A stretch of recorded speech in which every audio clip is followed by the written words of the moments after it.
18. Changing things. In the days before Columbus and Luther, Europe was in the midst of moral and social anarchy. Authority in both church and state was bypassed, and the state, to maintain itself, became more and more tyrannical.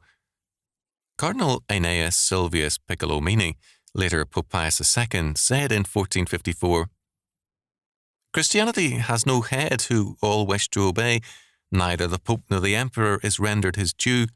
There is no reverence, no obedience. Thus we regard the Pope and Emperor as if they bore false titles and were mere painted objects.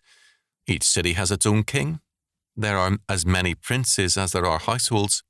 End quote. This moral anarchy resulted in political tyranny. When men are not morally responsible, they can neither command obedience from others nor give it to those above them. They are lawless, and brute force begins to rule in their world.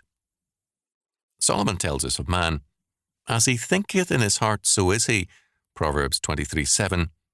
Lawless men create a lawless world, and no authoritarian power over them can make them any different in their heart. Only a reformation, the regenerating power of God, can make man into a new creation. 2 Corinthians 5:17.